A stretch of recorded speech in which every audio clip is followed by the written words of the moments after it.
صحابہ نے پوچھا اللہ کے پیغمبر کیوں رکھتے ہیں؟ فرمایا چونکہ میں اس دن پیدا ہوا تھا تو میں اللہ کا شکریہ ادا کرتے ہوئے روزہ رکھتا ہوں۔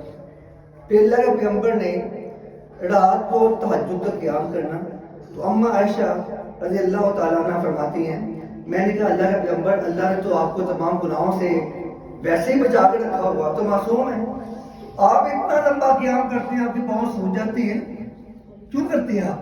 فرمایا کہ اللہ کے میرے اوپر اتنے احسان ہے عائشہ، افلا ان اکون للہ عبدا شکورا، کیا میں اللہ کا شکر گزار بندہ نہ بن جاؤں؟ یعنی اللہ کے پیغمبر تہجد کا قیام کس لیے کرتے؟ اللہ کا شکریہ ادا کرتے ہوئے۔ اللہ کے پیغمبر سوموار کا روزہ کس لیے رکھتے؟ اللہ کا شکریہ ادا کرتے ہوئے۔ پھر نبی علیہ السلام جب مکہ سے ہجرت کی مدینے پہنچے، وہاں دیکھا کہ جب وہاں کے جو یہود ہیں وہ 10 محرم کا روزہ رکھتے ہیں، 10 محرم کا۔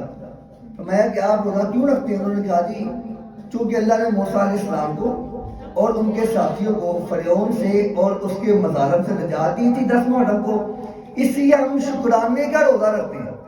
اللہ کے پیغمبر نے فرمایا نحن احق منکم بموسیٰ، ہمارا تو موسیٰ کے ساتھ آپ سے زیادہ گہرا تعلق ہے، آج کے بعد ہم بھی 10 محرم کا روزہ رکھیں گے۔ نبی علیہ السلام نے 10 محرم کا روزہ بھی شکرانے کے طور پہ رکھا۔ پھر جب اللہ کے پیغمبر نے مکہ فتح کیا، نبی علیہ السلام نے مکہ فتح کرنے کے بعد 2 رکعت نماز ادا کی شکرانے کے طور پہ۔ پھر اللہ کے پیغمبر کبھی شکرانے کے طور پہ اللہ کو سجدہ کرتے ہیں، ٹھیک ہے؟ شکرانے کی جو اقسام ہے جو ہمیں قرآن نے اور سنت نے بتائی ہیں وہ کیا ہے؟ اپنے آپ کو اللہ کے سامنے مسخر کرنا اور اللہ کی نعمتوں کو، جیسا کہ آنکھیں اللہ کی نعمتیں ہیں، زبان اللہ کی نعمت ہے، کان اللہ کی نعمت ہے، جوانی اللہ کی نعمت ہے، مال اللہ کی نعمت ہے، نوکری اللہ کی نعمت ہے، یا اپنا بزنس کاروبار اللہ کی نعمت ہے، کسی بھی اللہ کی نعمت کو گناہ میں استعمال نہ ہونے دینا، یہ بنیادی چیز ہے۔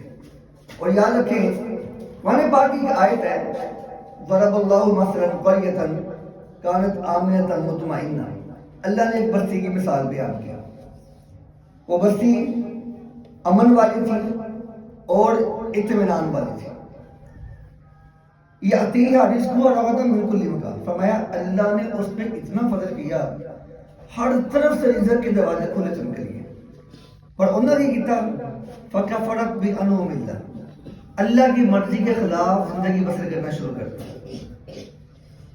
اللہ کی مرضی کے خلاف، میں پہلے بھی کہتا ہوں آج بھی کہتا ہوں میں یاد دلانے کے لیے کہ مسلمان ہونے کا مطلب یہ ہے کہ انسان اپنے ہر کام کو اللہ کے سپرد کر چکا۔